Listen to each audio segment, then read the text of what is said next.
Ce qu'on commence à voir en ce moment, c'est en termes de news. Donc là, j'ai fait une extraction donc sur Bitgate, qui est une plateforme d'échange centralisée. Mais je voulais regarder pour tout ce qui était les réserves stratégiques aujourd'hui de Bitcoin et où est-ce qu'on en est au niveau mondial. Si je zoome un tout petit peu, hop, je vais essayer de zoomer un petit peu plus.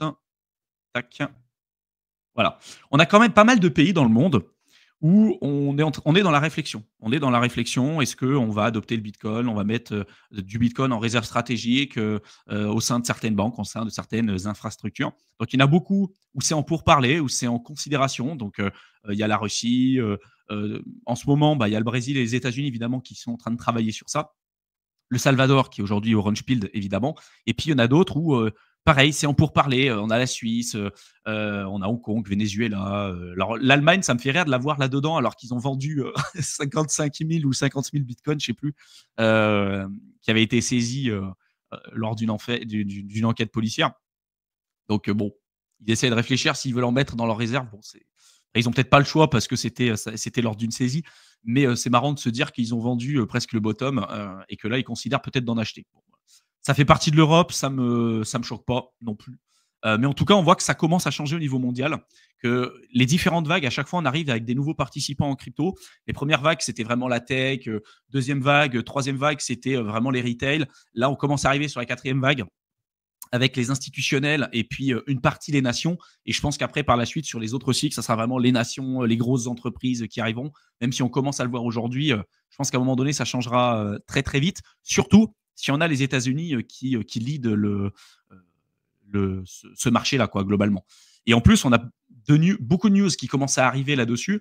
Par exemple, là, la Banque nationale tchèque qui commencent à réfléchir à des réserves en Bitcoin. Donc là, pour l'instant, il faut voir, mais ils aimeraient mettre à peu près presque 8 milliards de dollars en BTC. Donc c'est 5% de leurs réserves en Bitcoin. C'est énorme. Hein. Je ne sais pas si vous vous rendez compte. On a carrément maintenant des pays qui réfléchissent à mettre du Bitcoin en réserve stratégique. On a des sociétés aussi, la société japonaise Metaplanet, qui renforce ses réserves en Bitcoin pour contenter la chute, pour contrer la chute du yen. Parce que ça aussi, qu'on le veuille ou non, en fait, toutes les devises chutent parce qu'il y a une inflation énorme, des dettes qui sont irremplaçables dans tous les pays. Donc, ils n'ont pas le choix que de continuer d'imprimer de l'argent et de faire baisser le pouvoir d'achat pour monsieur et madame tout le monde. Par contre, bah, ça, c'est voué aussi à montrer que les actifs rares vont avoir tendance à surperformer parce que l'argent va venir se parquer quelque part. On a la Pologne aussi qui dépasse depuis dernièrement le Salvador en nombre de distributeurs automatiques de Bitcoin. On a le Sénat de l'Arizona qui fait avancer la législation sur la réserve de Bitcoin. Donc, on a quand même beaucoup de pays qui font des avances. On a eu l'executive order aux États-Unis pour peut-être mettre du Bitcoin en réserve stratégique aux États-Unis. Ça bouge quand même de partout. Et en Europe, nous, sur notre suffisance d'Européens, on a Christine Lagarde qui déclare être convaincue que le Bitcoin n'entrera pas dans les réserves de l'Union européenne. Eh bien, écoutez, en effet, nous, c'est vrai qu'en Europe, on se porte tellement bien, on est tellement en avance sur tout ce qui est intelligence artificielle, robotique, crypto-monnaie, d'un point de vue sécurité, tout. On a toujours fait mieux que tout le monde, mais on a les résultats les plus éclatés au sol par rapport à tout ce qui existe à côté, quoi. Donc, moi, je pense, et mon point de vue là-dessus, c'est que on va passer à côté de la crypto, on va passer à côté de l'IA, tout comme on est passé à côté d'Internet, on va passer à côté d'énormément de choses, que ça ne va pas aller en s'améliorant, que si vous avez l'occasion peut-être d'aller voir d'autres horizons, voire peut-être même à un moment donné, si vous le souhaitez, d'aller vous expatrier, je pense que ça sera une bonne décision. Moi, j'y réfléchis de plus en plus. Et je pense que même si j'apprécie mon pays, si j'apprécie la France, j'apprécie tout ça, je pense qu'on part en sucette à tellement de niveaux qu'aujourd'hui, c'est irremplaçable. Que le modèle socialiste a détruit presque tout ce qui existait. Et je ne vois pas en quoi ça s'améliorait. Si on n'a pas une cassure du modèle et la bureaucratie comme ce qu'on a aujourd'hui en France et comme ce qu'on peut voir aux États-Unis là avec Trump et le Doge avec Elon Musk, si on n'a pas quelque chose en France comme ça qui arrive, je ne vois pas comment ça peut s'améliorer. Il y a même eu, je pense que vous avez vu une interview de Bernard Arnault qui expliquait que non pas qu'il allait, parce que ça aussi, il y a plein de gens qui ont commencé à dire tout et n'importe quoi, mais une interview de Bernard Arnault qui expliquait que voilà, aux États-Unis, on allait lui apporter peut-être plus de soutien. Il y avait une légèreté fiscale, administrative qui était bien plus intéressante pour lui et il pensait peut-être délocaliser une partie de son activité aux États-Unis. Pas l'intégralité. Il y en a beaucoup qui disaient Bernard Arnault avec LVMH va partir 100% aux États-Unis. C'est pas ce qu'on entrevoit sur l'échange qu'il a présenté la dernière fois lors d'une interview, et plutôt de se dire, en fait, même, tu as des grosses boîtes. Il y a eu le PDG aussi de Total qui réfléchissait à ça, de se dire, bah, en fait, non, c'est plus vivable. Ils voulaient augmenter de plus de 40% les impôts pour les entreprises en France, sans augmenter les impôts, sans pour autant réfléchir à la manière dont est utilisé l'argent et la manière dont sont distribués aujourd'hui les impôts, sont alloués, etc. Quand on se rend compte qu'on n'a jamais payé autant d'impôts, mais que la plupart aujourd'hui des services sociaux se retrouvent sous l'eau parce qu'ils n'ont plus de thunes, l'argent part où? L'argent part où? On n'a jamais payé autant d'impôts, on n'a jamais eu aussi peu de services. Aujourd'hui, c'est quand même complètement dingue. Les retraites diminuent, les remboursements ne font que diminuer. On a des écoles qui ont plus une thune, on a les services hospitaliers, les médecins qui sont sous l'eau, qui ont plus d'argent. Franchement, quand vous voyagez un peu, quand vous vous rendez compte un peu de ce qu'il y a à côté, évidemment, tout n'est pas acheté en France. Ça serait une connerie de dire ça, mais de se dire que tout va bien et qu'il n'y a aucune remise en question. Ça, pareil, ça a tendance un peu à me gonfler, quoi. Et je pense que quand on est éveillé à ce genre de choses, on voit qu'il y a plein de trucs qui commencent à partir à tous les niveaux, quoi. Et je pense que ce qui va arriver dans les prochaines années, voilà, c'est pas faute de le voir, de se poser les bonnes questions, mais je pense qu'on l'aura mérité à un moment donné. Je pense qu'à un moment donné, on aura besoin de se prendre une vraie claque dans la gueule, mais vraiment une vraie claque, de passer à côté de plein de trucs, et après de se dire, ah, peut-être qu'on va pouvoir changer, peut-être qu'on va pouvoir recréer quelque chose de nouveau. Mais là, on est tellement ancré dans une culture c'est bon, on se repose sur nos lauriers, on fait rien de plus, on va toujours plus taxer, sans pour autant se remettre en cause sur notre manière de fonctionner et de se dire, tiens, a priori, s'il y a des grandes puissances qui commencent à faire des trucs, nous, on devrait peut-être essayer de faire la même chose, je sais pas, sur l'IA, la robotique, la crypto et tout. Bah non, nous, on va continuer de taxer, on considère que ça sert à rien, et on va encore passer à côté. Et finalement, ce qui va trinquer, c'est pas Christine Lagarde, pas Christine Lagarde qui va trinquer, c'est pas ces gens-là, parce qu'eux, ils vivent de l'argent public, c'est des gens qui vivent de l'argent public, y a pas de problème. Ils ont un intérêt de continuer de fonctionner sur ce modèle. Et monsieur et madame tout le monde, eh ben, si on ne se protège pas, si on n'investit pas, si on dépend que d'une seule source de revenus, ça va être compliqué. J'en parle beaucoup sur mon autre chaîne YouTube, Éternel étudiant. Je parle beaucoup aussi de ce qui va arriver sur l'intelligence artificielle. Je pense que vous le voyez aussi comme moi, et je pense que ça va piquer. Voilà. Je vais reprendre 2-3 autres questions, et après, je vais rentrer sur le sujet du jour, les gars. Hop.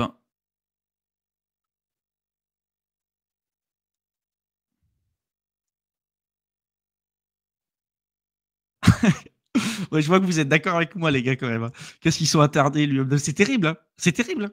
C'est vraiment encore. J'aime pas faire le. Parce qu'on me dit toujours, ouais, t'es un hater, c'est tout, machin, tu craches dans la soupe. Non, mais quand tu vois ce qui existe à côté, quand tu as voyagé un peu, et que souvent, tu sais, en France et en Europe, on parle toujours des pays sous-développés. Nous, on est des pays développés. Putain, si tu vas dans des pays qu'on considère comme étant sous-développés, tu as beaucoup à apprendre de ces gens-là, et souvent, ils sont bien plus développés que ce que nous, on a. Tu vois, nous, dans notre suffisance d'Européens, on aime bien dire aux gens qu'on a tout compris, qu'on sait tout et tout. Putain, et quand tu vois ce qui arrive en ce moment et les décisions qui sont prises, mais tu te dis, mais c'est pas possible. C'est quand même dingue, hein. C'est quand même dingue. Et à chaque fois, on te remet le modèle socialiste qui ne fonctionne pas, tu vois. Genre, bon, on n'est pas là pour faire de la politique, les gars, mais ça, je pense qu'il y en a beaucoup qui s'en rendent compte. Et c'est pas pour rien qu'il y en a aussi énormément qui commencent à partir et commencent à aller voir ailleurs. Parce que moi, je reste convaincu qu'on a besoin de se prendre une calotte pour comprendre que c'était pas par là qu'il fallait aller, quoi.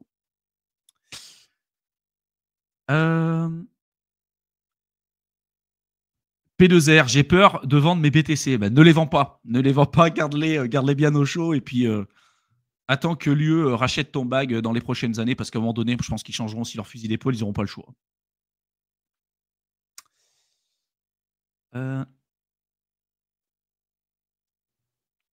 Anthony, le plus important, c'est de réinvestir ses plus-values au bottom du prochain bear market. C'est là où l'argent se fait, c'est d'acheter en effet quand tout le monde s'y désintéresse.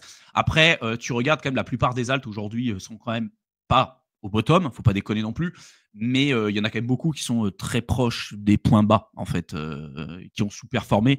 Donc il y a quand même une vague intéressante à aller chercher, mais oui, c'est sûr que les prix de 2022-2023, tu les as plus aujourd'hui, hein, ça c'est clair. T'inquiète, la révolution commence. Sandrine Rousseau a quitté X. Oh, putain, celle-là aussi, c'est terrible.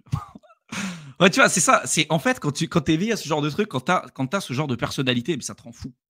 Moi, ça me rend fou. Et comme tu dis, Anthony, pendant ce temps, Trump baisse à 15% les impôts, il va taxer les autres États et pas les citoyens. C'est d'autres types de mentalités, quoi. Voilà. Nous, on pense que il faut taxer ceux qui créent de la richesse pour donner à ceux qui foutent rien. Et puis de l'autre côté, on te dit, bah, on va peut-être récompenser ceux qui créent de la richesse et qui créent de la valeur, et on va les taxer autre part. Mais c'est un autre type de mentalité.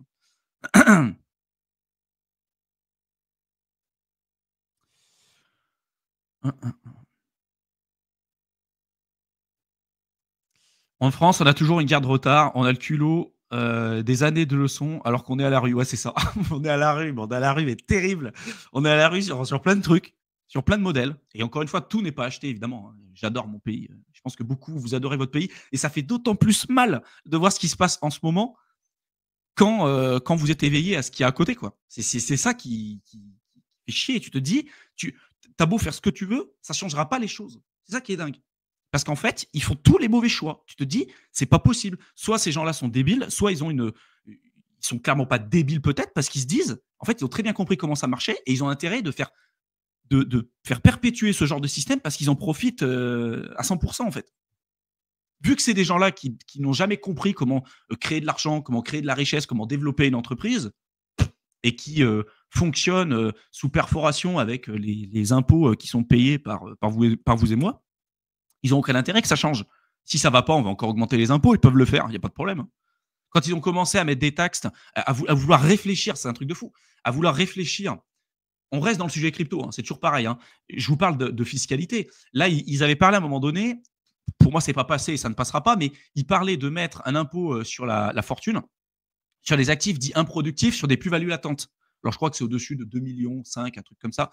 Donc, tu as toujours ceux qui vont te dire ah, mais quand même, tu peux payer des impôts, tu peux te permettre de payer énormément d'impôts quand tu gagnes 2,5 millions et tout. C'est toujours plus facile d'être ouvert et d'être très, très partageur avec l'argent des autres. Mais en général, quand c'est ton pognon, ça change un peu. Tu vois, c'est souvent des gens qui n'ont pas d'argent, qui n'ont jamais gagné de l'argent et qui profitent du système, qui viennent te dire ouais, mais toi, il faut que tu sois généreux parce que tu as gagné de l'argent, donc il faut que tu en donnes plus. Et je suis d'accord pour partager, je suis d'accord pour payer son dû, etc. Mais il ne faut pas que ça devienne déconnant non plus. Il y a un moment donné, quand tu vois qu'aux États-Unis, les mecs, ils baissent les impôts, tu as Trump qui veut abolir l'IRS aux États-Unis, qui fait tout un tas d'autres choses, et dans plein de pays du monde, c'est comme ça.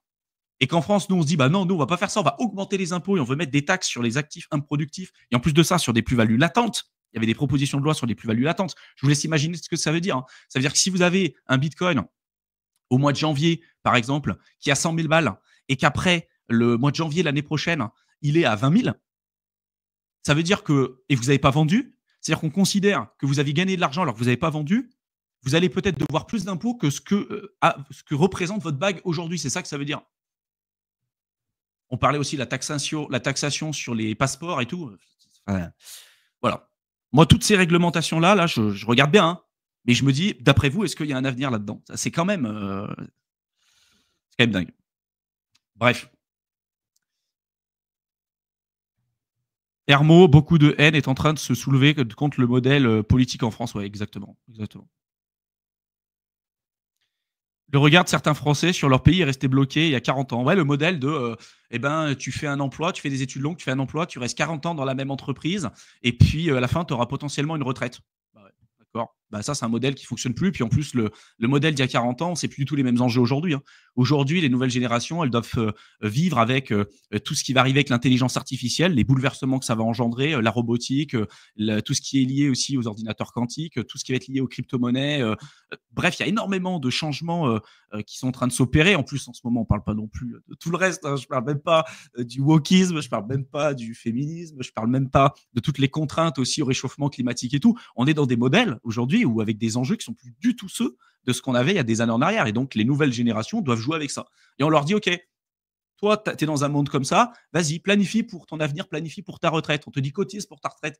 Mais ta retraite, tu comprends très bien que ce n'est pas pour toi. En plus, quand tu cotises aujourd'hui, tu ne cotises pas pour ta retraite, tu cotises pour ceux qui sont déjà à la retraite.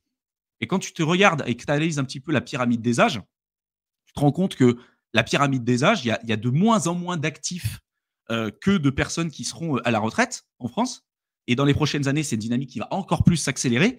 Donc la question, c'est pas de savoir si toi tu cotises pour ta retraite aujourd'hui, c'est qui va cotiser pour toi dans les prochaines années.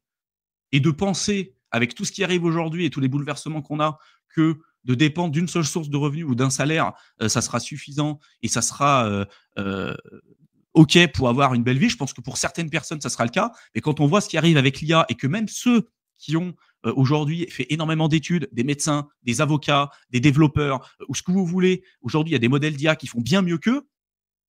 Personne n'est à l'abri. Hein. Personne n'est à l'abri. Hein. Donc, moi, je pense qu'il y a un intérêt de se protéger. Et c'est pour ça que ça n'a jamais été aussi urgent de s'intéresser à son indépendance et sa liberté financière.